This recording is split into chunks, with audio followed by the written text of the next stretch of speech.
चलो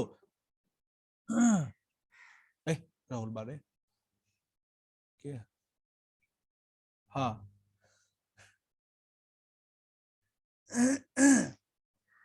चलो एक चीज बताओ कि जो कॉन्स्टिट्यूएंट असेंबली का जो स्ट्रक्चर क्या होगा, ये कौन से मिशन के तहत किया गया था? मिशन हैं? बोले सचिन, सचिन बोलेगा। Sir cabinet mission plan. हाँ कैबिनेट मिशन प्लान के। अब चलो मेघा बताएगी total strength of constituent assembly क्या था, क्या दिखा रहा है? 389। 389। चलो इसमें से, चलो ये अर्नब किशोर बताएगा, इसमें से ब्रिटिश इंडिया के लिए कितना सीट था? ब्रिटिश इंडिया के लिए कितना सीट था बताओगे? सर 296 296। सचिन बताएगा, इसमें से जो 11 गवर्नर प्रोविंस थे उसके लिए कितना सीट था? 292।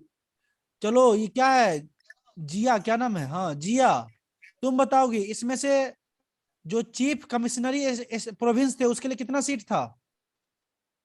सर 4। तुम लोग बहुत तेज इंटेलिजेंट हो गया है, ठीक है। चलो अब देखो उसी का हम आगे का प्रोविजन देखते हैं। अब देखो हमने क्या बोला कि जो as per the cabinet mission plan the total strength of constituent assembly is 389। Is this clear और नॉट? यस और नो? 389। Yes sir. अब देखो ये 389 सीट्स जो कॉन्स्टिट्यूएंट असेंबली के द्वारा डिसाइड किया गया, ये किसी बेस पे किया हो गया होगा, इसका कुछ ना कुछ आधार होगा ना बेटा, कि अपने मन से ब्रिटिश ईस्ट इंडिया कंपनी का, ब्रिटिश पार्लियामेंट को मन किया और उसने ये डिसाइड कर दिया कि चलो टोटल नंबर ऑफ स्ट्रेंथ 389 होगा। हाँ ऐसा नहीं हुआ होगा ना, इसका कुछ न कुछ बेस होगा। तो बेस क्या था? पॉपुलेशन। क्या था? पॉपुलेशन। अरे बा अर्नब किशोर लगता है जैसा अलग स्टाइल में तुम बोलता है रे, ठीक है। तो पॉपुलेशन था, ठीक है बेटा। अब यहाँ पे एक चीज याद रखना कि पर 1 मिलियन पे कितना बेटा? पर 1 मिलियन पॉपुलेशन पे, ठीक है। कितना बेटा?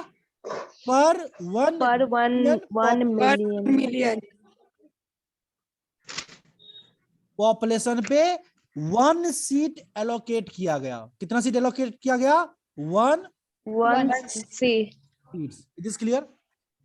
अब यहां से कोई अनुमान लगा सकते हो कि उस समय इंडिया का पॉपुलेशन क्या रहा होगा? ये मैं अप्रॉक्स बोल रहा हूं, approx 38 crore 90 lakh. 389 million population होगा। मेरी बात समझ में आया? Yes sir. Is it clear और नॉट? टेल मी, मैंने क्या बोला? ये जो total strength of constituent assembly है वो कितना है? 389।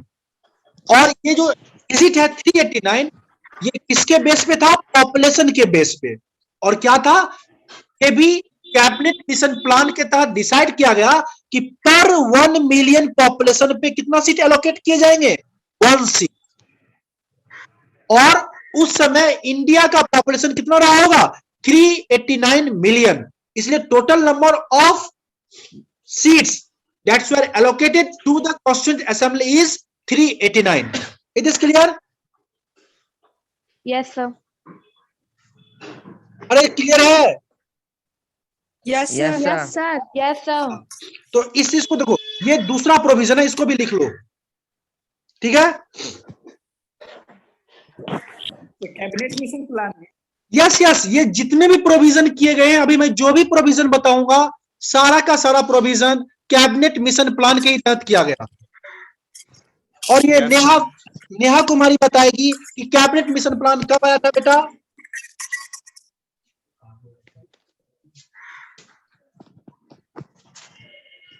मैं पढ़ाऊंगा भाई, आने आने उससे मतलब नहीं। मेरी बात समझ में आया कि नहीं? क्या किससे पूछा? ज्योति कुमारी बोलो। Yes sir. Cabinet mission plan को कब लाया गया था? 1946 1946।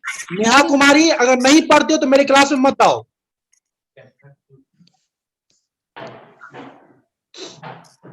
मैसेज करके बता देना,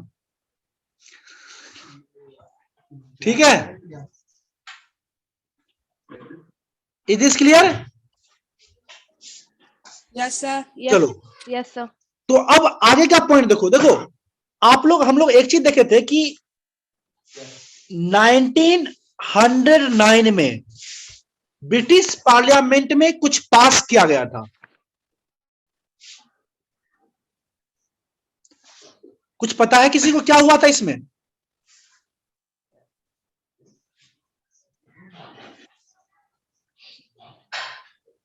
एक गवर्नमेंट ऑफ इंडिया एक्ट पास किया गया था जिसको मिंटो रिफॉर्म भी बोलते हैं। इसमें क्या किया गया था कि मुस्लिम के लिए अलग सीट रिजर्व किया गया था। या सुनो, याद है किसी को?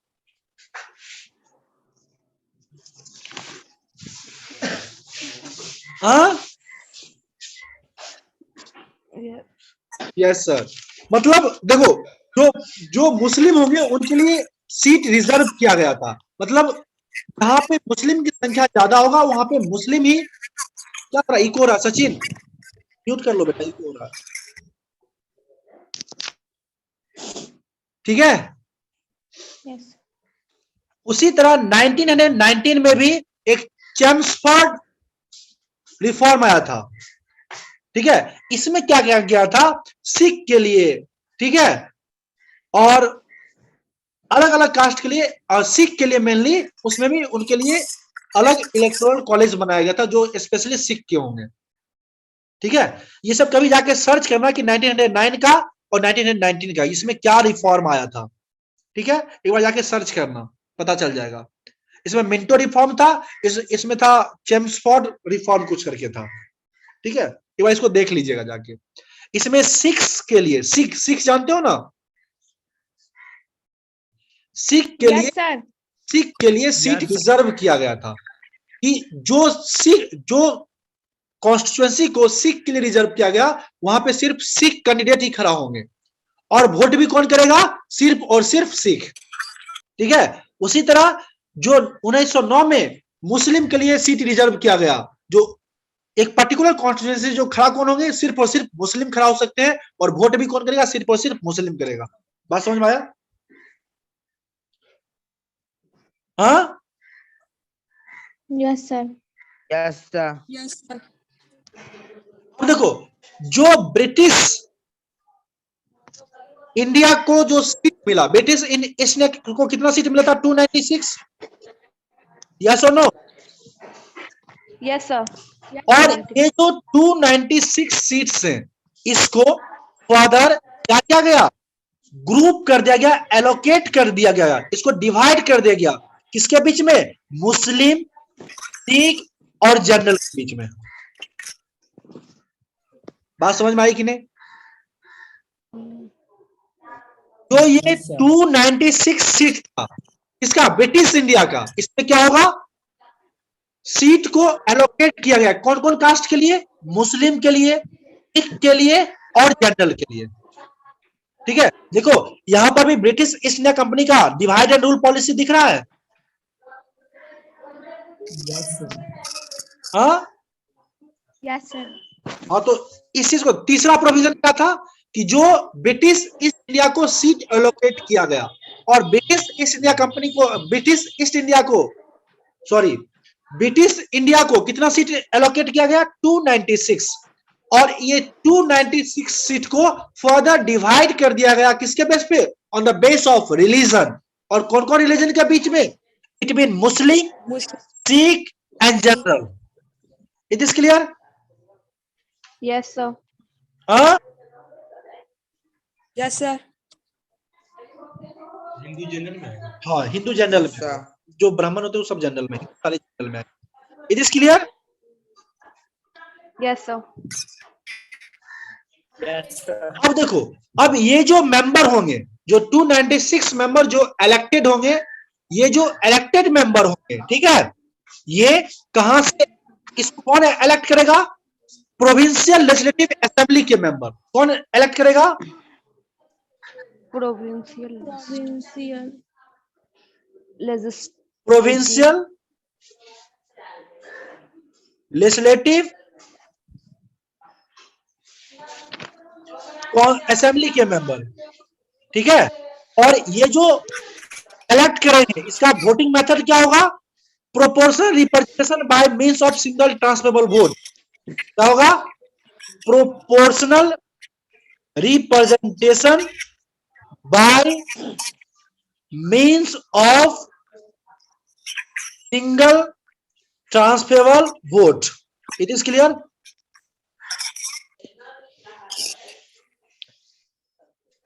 बात समझ में आया? ये आज क्या नेटवर्क प्रॉब्लम? एक बार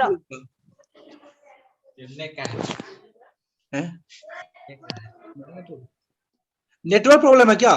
देखो बेटा, मैं फिर से रिपीट कर दे रहा हूं, ठीक है। देखो, शुरू से रिपीट कर रहा हूं, थोड़ा ध्यान से। आर्यन अनम्यूट कर लो बेटा। देखो मैंने क्या बोला था कि जो टोटल स्ट्रेंथ था कॉन्स्टिट्यूएंट असेंबली का, ठीक है, वो कितना था? 389। और ये किस मिशन के द्वारा डिसाइड किया गया? कैबिनेट मिशन प्लान, जो कब आया था? 1946 में। अब ये जो टोटल स्ट्रेंथ है 389, इसको डिसाइड करने का बेस क्या था? पॉपुलेशन। इसमें क्या किया गया? पर 1 मिलियन पॉपुलेशन पे कितना सीट एलोकेट किया गया बेटा? 1 सीट। It is clear? और यहां से हम अनुमान लगा सकते हैं कि उस समय इंडिया का पॉपुलेशन कितना रहा होगा? 389 million. It is clear? Yes, sir.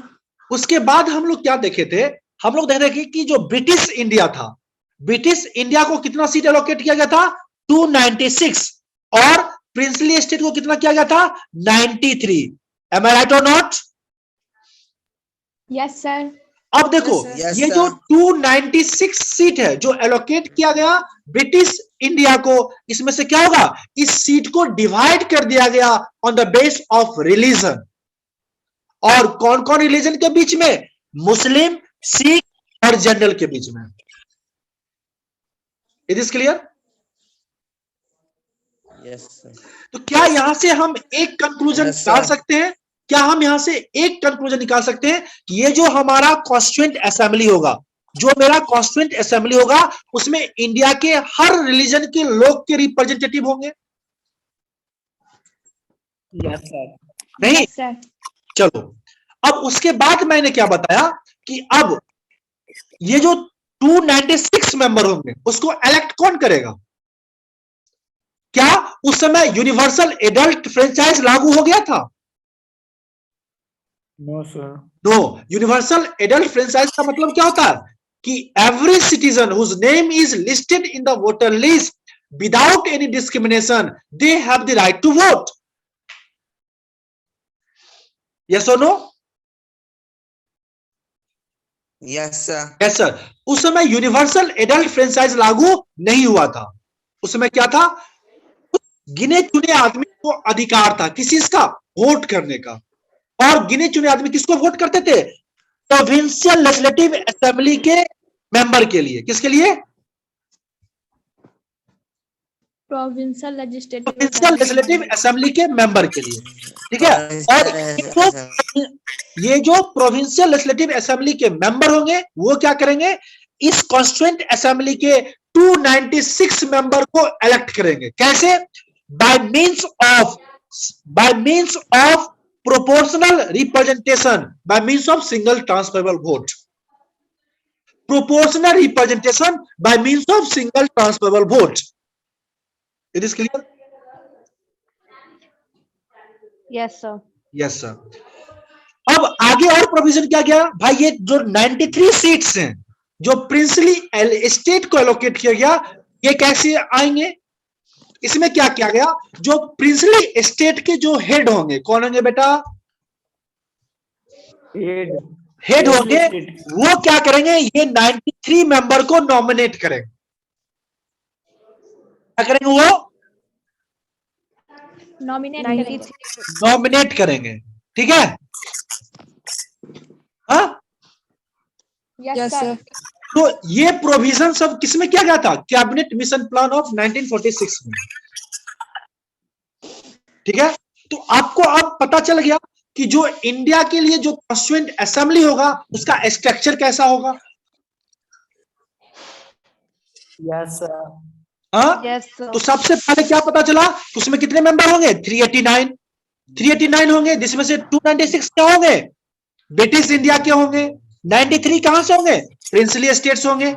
इस 296 में जो 292 हैं वो कहां से आएंगे? हाँ, जो गवर्नर भाई कहां से आएंगे? चीफ गवर्नर प्रोविंस से। जो 11 चीफ गवर्नर प्रोविंस है वहां से कितने आएंगे? 292, ठीक है? रेस्ट बच गया 4। ये 4 कहां से आएंगे? जो चीफ कमिश्नरी प्रोविंस था वहां से, ठीक है? उसके बाद हमने क्या देखा कि जो ये 389 सीट्स हैं, इसका बेस क्या था? पॉपुलेशन। और क्या था बेस? कि पर 1 मिलियन पॉपुलेशन पे कितना सीट एलोकेट किए जाएंगे? 1 सीट एलोकेट किए जाएंगे। इसके बाद क्या था? ये जो 296 सीट था जो ब्रिटिश इंडिया से आ रहा था, ठीक है, इसमें क्या होगा? डिवीजन होगा। किसके बेस पे? On the base of religion. और कौन कौन रिलीजन के बीच में? मुस्लिम, सिख और जनरल के। और ये ऐसा क्यों किया गया? क्योंकि कॉन्स्टिट्यूएंट असेंबली में क्या हो? हर रिलीजन का, हर कास्ट का रिप्रेजेंटेशन हो, ठीक है? उसके बाद हमने क्या देखा कि ये जो 296 सीट्स जो इलेक्टेड होंगे, ये क्या होंगे? इसको कौन इलेक्ट करेगा? Member of provincial legislative assembly. कौन इलेक्ट करेगा? Member of provincial legislative assembly. और ये जो member of provincial legislative assembly है, ये कैसे करेंगे? By methods of proportional representation by means of single transferable vote. It is clear? Yes, sir. बच गया कितना? 93 सीट्स। ये 93 सीट्स क्या होंगे? नॉमिनेटेड होंगे। इसको कौन नॉमिनेट करेगा? प्रिंसली स्टेट के हेड। तो ये हमारा स्ट्रक्चर था किसका? कॉन्स्टिट्यूएंट असेंबली का। और ये सारे प्रोविजन कहां पे किए गए? Cabinet mission plan, second cabinet mission plan of 1946। It is clear? Yes, sir. Anyone have any doubt? हाँ, अरे डाउट है? No sir. No, अब sir. अब तो ये अब तो ये डिसाइड हो गया क्या स्ट्रक्चर होगा कैबिनेट कॉन्स्टिट्यूएंट असेंबली का। अब आया टाइम इलेक्शन का। याद रखना, इलेक्शन जो है जुलाई का बेटा, जुलाई से अगस्त तक 1946 में हुआ। कब हुआ इलेक्शन कॉन्स्टिट्यूएंट असेंबली का? हाँ,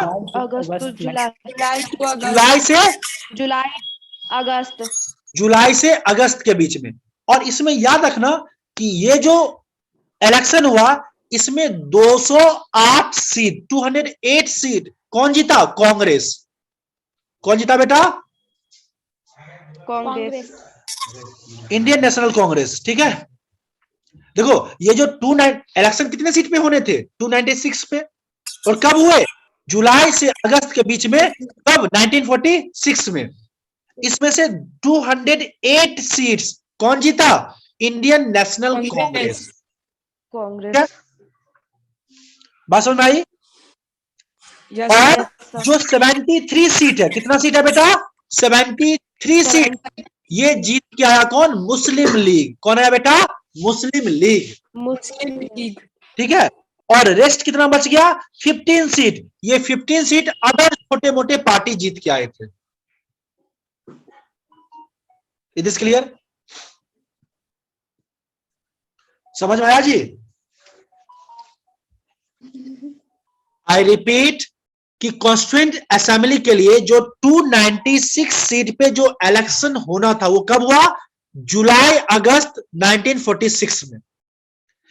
इस 296 सीट में से 208 सीट कौन जीता? Indian national Congress. और 73 सीट्स कौन जीता? मुस्लिम लीग। रेस्ट जो बता 15 सीट्स 15 सीट्स वो जो छोटे मोटे पार्टी थी वो जीत के आए। बात समझ में आई? Yes sir. हाँ, अब देखो, अब जानते हो जो बहुत लोग जो क्रिटिसाइज करते हैं कॉन्स्टिट्यूएंट असेंबली के बारे में, तो सबसे पहला क्रिटिसिज्म क्या होता है? अब ये बताओ 73 सीट्स हैं मुस्लिम लीग के, 15 सीट हैं छोटे मोटे पार्टी के, लेकिन 208 सीट किसके द्वारा हैं? इंडियन नेशनल कांग्रेस का। इसका मतलब क्या है? ये जो हमारा कॉन्स्टिट्यूएंट असेंबली था वो क्या था? Dominated by the Congress. जो हमारा कॉन्स्टिट्यूएंट असेंबली था वो क्या था? Dominated by the Congress. ये सबसे बड़ा क्रिटिसिज्म है किसका? कॉन्स्टिट्यूएंट असेंबली का। Is this clear? Is this clear और not? Yes sir. Yes sir. अब मैम बोल रहा है, तुमको मैं मैम दिख रहा हूं? कुछ भी बोल देता यार। चलो इसको मैं रिमूव कर दूं। सचिन, मेघा, ज्योति, Yes, sir. जिया, यस और सर। कौन है? Neha, Yes, sir. आर्यन, किसी को? अर्नब, बेटा अर्नब कोई डाउट है रे? No, sir. चल इसको क्लियर कर रहा हूं, लिख लिया आप सबने? Yes, sir. Yes. अब देखो इलेक्शन भी हो गया, नहीं? अब क्या होगा? मीटिंग होगा ना? हुआ कि नहीं होगा? Yes, sir. याद रखना Yes, sir. 9 होगा। दिसंबर को। कब बेटा? 9 9 दिसंबर December. 1946। कब बेटा? 9 दिसंबर 1946 को कॉन्स्टिट्यूएंट असेंबली का पहला मीटिंग हुआ। क्या हुआ बेटा? पहला मीटिंग। ठीक है? Yes. तो याद रखना कि कॉन्स्टिट्यूएंट असेंबली का फर्स्ट मीटिंग कब हुआ था? 9 December 1946. हाँ, 1946 को। अब याद रखना कि इस फर्स्ट मीटिंग में सिर्फ और सिर्फ 211 मेंबर प्रेजेंट थे। कितने मेंबर प्रेजेंट थे? 211, 211 मेंबर। ठीक है? इस फर्स्ट मीटिंग को जो है मुस्लिम लीग बायकॉट किया। कौन बायकॉट किया? मुस्लिम लीग। और बायकॉट क्यों किया? क्योंकि मुस्लिम लीग का डिमांड क्या था कि एक किसी का कॉन्स्टिट्यूएंट असेंबली किसके लिए बने? पाकिस्तान के लिए बने। मेरी बात समझ में आया? Yes sir. और जो उस समय के जो प्रिंसिपल थे वो भी क्या किए? इस फर्स्ट मीटिंग को बायकॉट किए। और बायकॉट करने का उद्देश्य क्या था? कि वो अपने आप को यूनियन ऑफ इंडिया का पार्ट नहीं मान रहे थे। वो क्या मान रहे थे? अपने आप को एक इंडिपेंडेंट स्टेट के रूप में प्रोजेक्ट करना चाह रहे थे आफ्टर इंडिपेंडेंस। मेरी बात समझ में आई?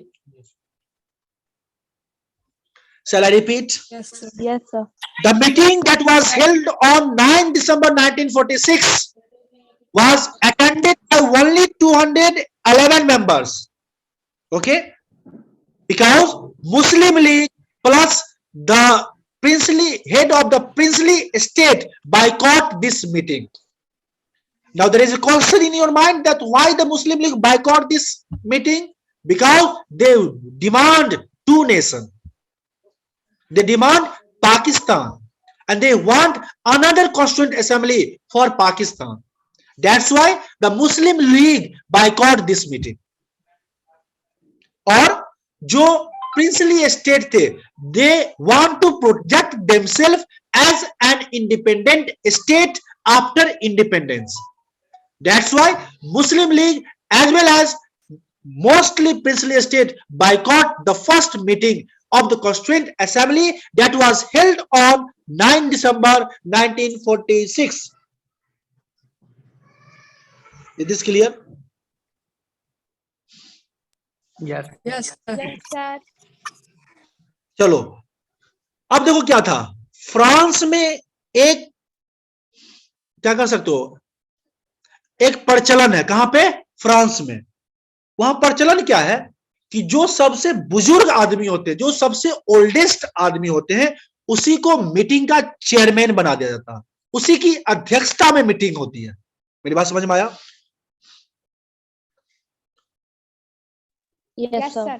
तो इसी पद्धति को हम लोग जो इंडिया में जो हमारे जो कॉन्स्टिट्यूएंट असेंबली का फर्स्ट मीटिंग हुआ था, इसी में क्या किया गया कि हमारे कॉन्स्टिट्यूएंट असेंबली के जो 211 मेंबर थे, इसमें से सबसे ओल्डेस्ट मेंबर थे डॉक्टर सच्चिदानंद सिन्हा. क्या नाम था उनका? Doctor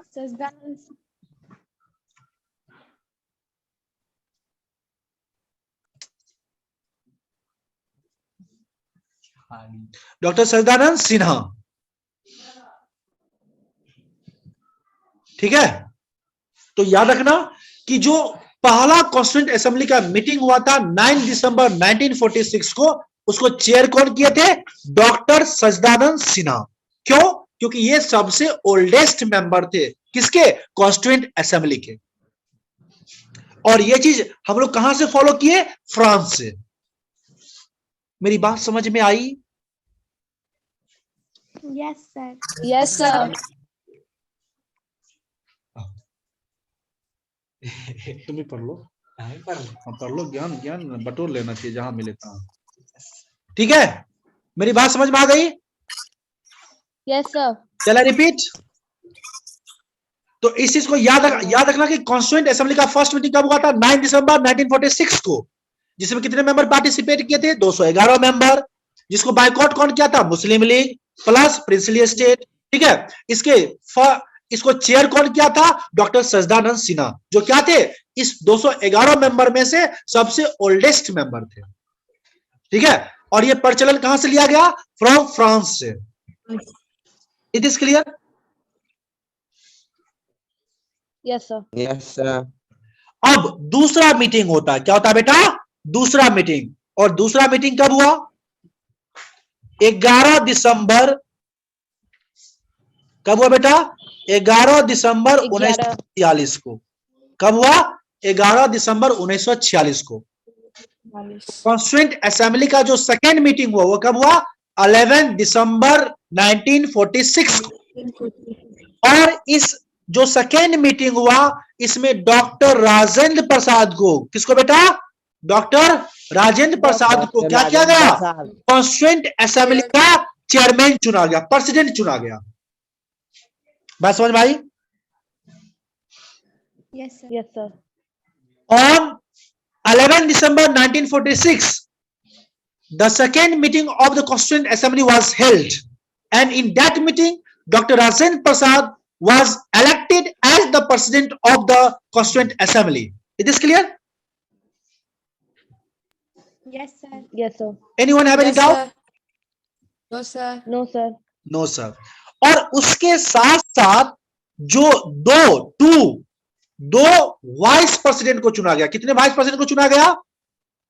Two vice Two. president. दो. एक का नाम था S.C. मुखर्जी. क्या नाम था बेटा? S.C. Mukherjee. मुखर्जी. और दूसरा का नाम क्या था? V.T. कृष्णम चैयर. क्या था? V.T. कृष्णम चैयर. बात समझ में आया? Yes, sir.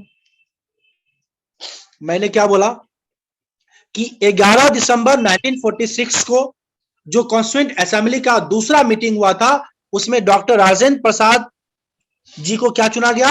कॉन्स्टिट्यूएंट असेंबली का प्रेसिडेंट चुना गया. और उसके साथ साथ दो वाइस प्रेसिडेंट चुने गए. कौन कौन? एक S.C. मुखर्जी और दूसरा V.T. कृष्णम चैयर. दूसरा कौन थे? V.T. Krishnamachari. It is clear? Yes, sir. Yes. Anyone have any doubt? No, sir. नहीं ना? No, sir. अरे कार्टूनों समझ में आ रहा है? Yes, sir. Yes, आ sir. रहा है। Yes, sir. आ रहा है। अब देखो 13 दिसंबर को, कब बेटा? 13 दिसंबर को 1946 को क्या किया गया? कॉन्स्टिट्यूएंट असेंबली का तीसरा मीटिंग हुआ। क्या हुआ बेटा? Third meeting. थर्ड मीटिंग हुआ। ठीक है, इसमें पंडित जवाहरलाल नेहरू के द्वारा, किनके द्वारा?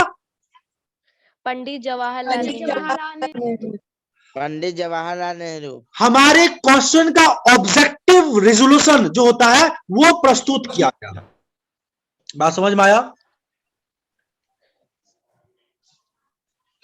जो कॉन्स्टिट्यूशन का ऑब्जेक्टिव, अब देखो सारे लोग बैठ तो नहीं जाएंगे ना, अब उस कॉन्स्टिट्यूएंट असेंबली का कुछ न कुछ उद्देश्य होगा, कुछ न कुछ ऑब्जेक्टिव होगा। Yes, sir. तो कॉन्स्टिट्यूएंट असेंबली का ऑब्जेक्टिव रेजोल्यूशन कब प्रस्तुत किया गया, कब मूव्ड किया गया? 13 दिसंबर 1946 को। किनके द्वारा? पंडित जवाहरलाल नेहरू के द्वारा। It is clear? Yes, sir.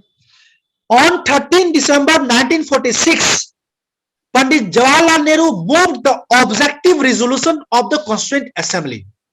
It is clear? किसी को यहां तक कोई डाउट है? No, sir. और ये जो ऑब्जेक्टिव रेजोल्यूशन जिसको मूव किया गया पंडित जवाहरलाल नेहरू के द्वारा, वो 22 जनवरी, कब बेटा? 22 जनवरी 1947 को क्या किया गया? डिबेट, आफ्टर डिबेट करने के बाद क्या किया गया? इसको एडॉप्ट कर लिया। किसके द्वारा? कॉन्स्टिट्यूएंट असेंबली के द्वारा। बात समझ में आई? 13 दिसंबर 1946 को पंडित जवाहरलाल नेहरू जो कॉन्स्टिट्यूएंट असेंबली का थर्ड मीटिंग था, उसमें कॉन्स्टिट्यूएंट असेंबली का ऑब्जेक्टिव रेजोल्यूशन को मूव किए।